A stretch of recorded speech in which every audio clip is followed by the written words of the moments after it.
All right. I just read this book here, Switch, How to Change When Change is Hard, written by Chip and Dan Heath, two brothers. Excuse me. And I have to say, this was a pretty well written book. I have my notes here just behind the camera so I can kind of read and give me a little bit of guidance to help you or help myself remember what the book was about. And we'll start with chapter one. So, chapter one, they start by talking about how to imagine your mind, first off. Okay? So, they use sort of an analogy given to us by Jonathan Haidt. And what the analogy is first we have to realize that we have an emotional side of our brain or mind, and we have a rational side of our mind, right? And how we can imagine this as the emotional side is kind of an elephant, right? Just work with me here. It's an elephant. And then the rational side is the rider, right? So the rider rides the elephant. And so think of it like this. Your emotional side kind of directs where you're going, and it has a lot more power than your rational side, right? And it makes a little bit of sense, right?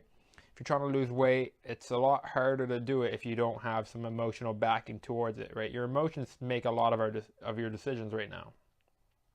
However, we do have a rider that can direct our emotions and help us get to where we want to go. And sometimes the rider can even overpower the elephant, rein on the strings really hard and force the elephant to go certain directions. But as we all know, our willpower will eventually succumb to our emotional side. So to continue with the analogy, the rider will lose the tug of war with the elephant after a while. But he can do some damage. It's significant to know this because hopefully, if we want to achieve true change, we're going to have the rider and the elephant work in synergy and go towards the goal together. And this analogy works even better because there's three main things that we want to do that they talk about in chapter one to initiate change, to facilitate change. The first one is to give the rider a specific direction to go, right? The rider is your conscious mind. You got to make it easier for your conscious, your rational side to know what to do. The second thing is to tell the elephant where to go, right? Make it really easy for the elephant to know where to go. That's your emotional side. Give you some power behind where you're going. And then the third thing is to clear the path for the elephant and rider and make it very easy and the path of least resistance for them to go there, right? And throughout the book, they give lots of ways to do this. So we'll just get started right away because in chapter two, they say the first strategy is to look for the bright spots in what we have done, right? So first, we got to go over a little bit about what we normally do, and what we have in our mind something called the negativity bias, and you might have heard of this, or you might just intuitively know about it, and it's that we tend in life to focus on the negative events, right? When you look at the news, for example, everything's about murder, the economy's going terrible, shootings everywhere. Bad, negative events are more vivid to our mind, and we tend to focus on them. The same thing happens when we're trying to achieve our goals. We tend to look at why things went wrong, why we couldn't do what we wanted to do, why the odds were stacked against us, and then we kind of fall into this hopeless abyss that is our goal, right? Instead, in the book, Dan and Chip Heath recommend to look at the bright side. Look at when did things go right and why did they go right? And this helps us in a couple ways because, first of all, it gives us a little momentum. You know, we saw things that went right the first time. But number two, more importantly, it allows us to see why things went right and how can we re-implement these methods. Right, so one example from the book that they give is there's a social worker that went to Vietnam. And in Vietnam, his goal was to kind of reduce malnutrition among children. And conventional wisdom at the time was basically that to do this, you would have to reduce poverty, you would have to create a whole new infrastructure of sewers, of transportation, the whole 9 yards, right? But this guy, I didn't write his name down sadly, but this guy, he wasn't going to let that stop him, and he went there anyways to try to help prevent malnutrition among children. So he gets there, and his strategy is to first look at all the families and see how they're doing at the moment. And what he found out was not all the families were doing the same. Some families were doing better than others, and they all lived in the same town, and they all have the same amount of poverty, and it wasn't due to them having some sort of money that they didn't know about. So what he did is he took a closer and deeper dive on why these kids were doing so much better than the others. And what he found was that these families were actually implementing different strategies for feeding their kids than the other ones. They were implementing different strategies to feed their kids than the other families were. But the other families had the opportunity to do the same thing. They just didn't know it, right? And what it ended up being was something like feed the kids 4 times a day rather than 2. Give the kids some protein and shrimp, which most families didn't. They thought kids should only eat mushy food. But they gave them that, and it really improved their health. How this can apply and how this can apply to our lives is pretty simple. I mean, whatever your goal is, whether it's losing weight, trying to study hard, or trying to make a lot of money, just look for times where you kind of made progress towards your goal. So you can hone in on losing weight because it's pretty simple. Look for days where you did really well at eating, right? You didn't overeat these days. Why is it that you didn't overeat these days? Was there any different factor? Was there any variables that you're missing out on that allowed you to have such a good day when it came to eating? And then, so now we're going to move on to chapter 2, and that's how we can apply it to our lives. Just basically look at the bright spots and try to figure out how we can re-implement them. Chapter 3 it's called Script the Critical Moves, and it's very closely related to chapter 4, which is Point to the Destination. So I'll do them both at the same time. And basically what you want to do is to eliminate ambiguity from your goals, okay? The thing is, we don't like the uncertain, right? There's a lot of studies that show this when there's 2 decisions and one says we can make $50 for sure and the other one says we can make $60 with a 50% chance of making $0. Or sorry, a 50% chance making $110 and a 50% chance making $0. The math works out to be $55 for whatever you do on that side, but 50 on this side. We're going to take the sure 50. We don't like uncertainty, so don't use uncertainty to your goals, okay?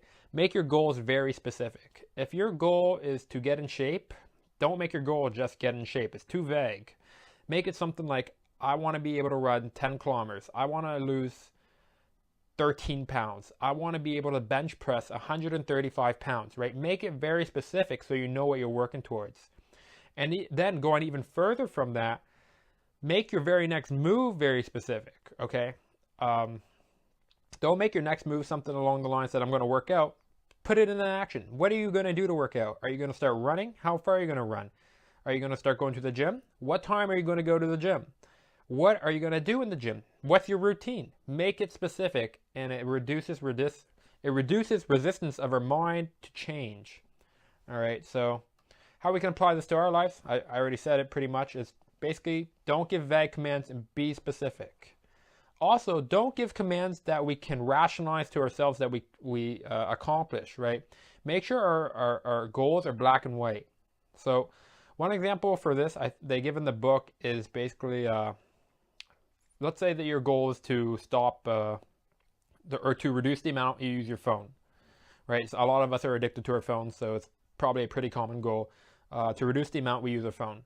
Don't make your goal simply to reduce the amount you use your phone, right? Because here's the problem with that. What we can do is, first of all, we can say that we didn't really track how much we used our phone yesterday, so then, it's probably less today, and then we end up with that. Or number 2, we end up with, I'll use my phone a little bit more today, and I won't use it at all tomorrow. All right, it's ambiguous, so first off, the truth of the matter is we're not going to not use our phone at all tomorrow. And number 2, who knows if it's less, if we're using it less. Instead, make your goal black and white. So a good example for your phone might be no using your phone at all while we're at dinner. Right? If you use your phone a lot while you eat dinner, no using your phone at all while you eat dinner. Right? Either you did it or you didn't. And it's black and white, it's clear. There's no uncertainty whether or not you're accomplishing your goal. And it's just specific, right? It's a good way to facilitate us towards change. And then chapter 5, we start moving on to the emotional side of change. And one thing we got to realize is basically that we don't rationally make change, we emotionally change our behaviors, our actions, our thoughts. And a good example of this would be, we all know it's bad to smoke cigarettes. However, we see lots of people smoking cigarettes, right? It's the emotional side of our brain that wants to crave the cigarette, wants us to smoke it. So what we got to do is we got to appeal to our emotions to stop the behavior, or to create a new behavior, whether it be to start running or whatever. So one good way to create emotions, they argue in the book, is to as a framework they call see, feel, change. So try to make yourself see what the new life or new world would look like after the change. See it. Then try to feel actually what it would feel like in the new world, how it would feel good, how it would feel different. Hopefully it's for the better. And that will facilitate more, or yeah, I guess more, better, just better, facilitate better towards change, rather than just thinking about it and telling yourself why it's such a good thing to do. So a good way we can apply this to our lives is if we're trying to get somebody else to make a change, for example, we can tell them stories, right? Make them really imagine it and see it and feel it. Tell them how they would feel, and tell them how they would improve their lives after doing it, right? Just try to really make them experience the change, get some emotion behind it to power the change, and then we're more likely to make it happen. Do the same thing with yourself, of course, if you want to change yourself. Chapter 6, we go on to something called Shrink to Change. This is actually a really good chapter. I really like this tip here. It's a simple one too. So there's two ways we can implement it. And basically what we want to do is we want to make it seem as if changing isn't going to be as hard as it's actually going to be. So one way we can do this is to give ourselves momentum, right? So let's say, for example, you want to lose weight, but you tell yourself you're starting from scratch and you haven't done anything towards losing weight. One way we can give ourselves momentum is to think of all the things we've already done that's going to help us lose weight. So for example, we might already have a gym membership. We might already have gym clothes. We might already know what type of foods we have to eat. We just haven't been doing it. We might already know, we might already have friends that go to the gym that could help us. Right? We give ourselves momentum. Tell us that we already knocked out all these barriers already, and then the next move is going to be that much easier. Another way we can shrink the change is to take a big goal and make it into a bunch of small goals. And now this sounds very basic, and it really is, but it's a really good tip to use. So a good example I like is to make $1 million in a year.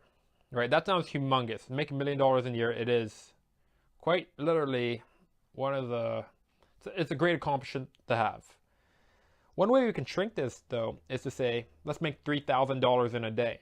Still sounds pretty crazy. You know, $3,000 in a day is nothing to scoff at, but it sounds a lot more manageable than $1 million in a year.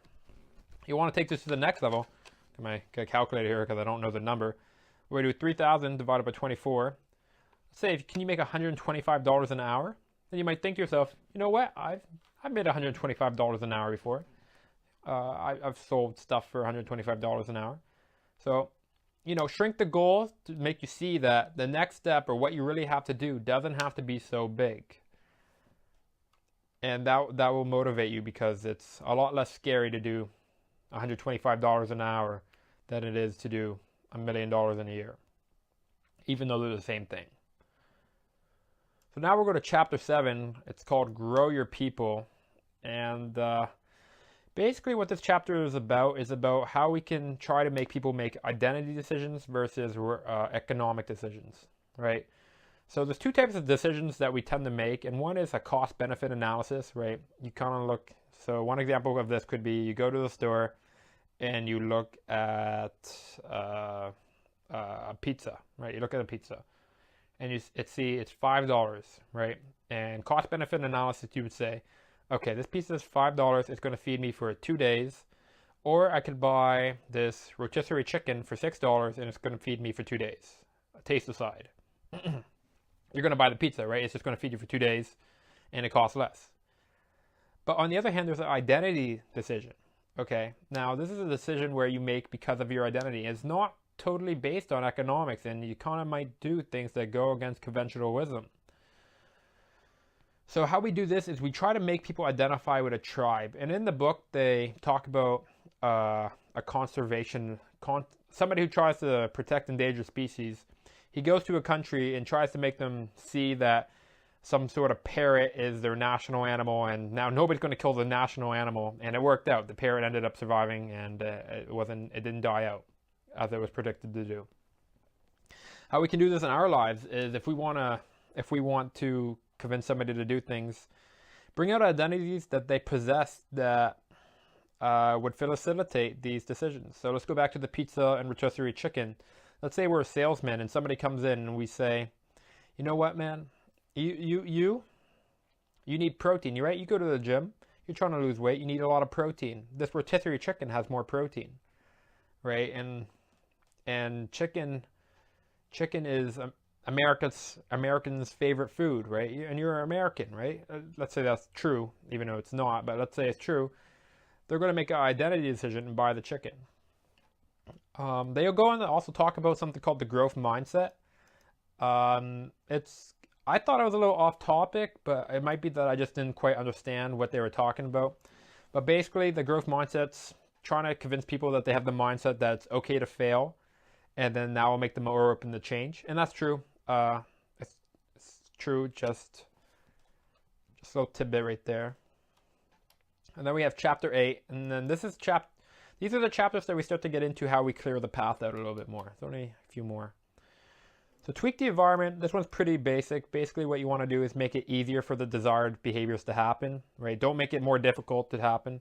So if your desired behavior is to eat better, eat less pizza, don't buy pizza, right? Don't go to the section of the store that has pizza. Change your route. Tweak your environment so it's a lot harder for you to not do the desired habit. Chapter 9, it's about building habits. What this is about is basically about adding triggers to our environment to remind us that we want to do a desired habit.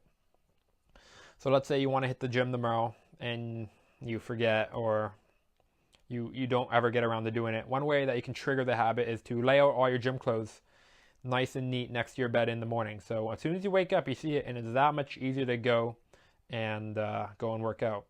Another great example, and one that I actually really like, is to make a checklist, checklists. I don't know, I thought they were called something else. Make checklists for you to look over, so you can look at them and say, oh, I have to eat healthy, right? I'm going to do this, or make it a little bit more specific and a little bit smaller. I have to eat only 2,000 calories today. Okay, and then you even list out the foods: rotisserie chicken, half a slice of pizza. Make it really easy for you to see, and it's going to trigger the habit. It's going to remind you to trigger the habit. Chapter 10 is about rallying the herd. Basically, this chapter is just about using social proof to get other people to see that the change is happening. Oftentimes, there's a silent majority that wants things to happen. So if there is a silent majority, try to bring out that silent majority and make them vocal. It will pressure us to do the desired behavior. And chapter 11 is keep the switch going. Basically, this just means to always positively reward yourself for making change. You got to realize that the change isn't going to happen overnight.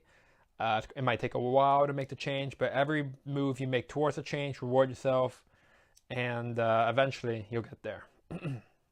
Starting to lose my voice now, so yeah. Anyways,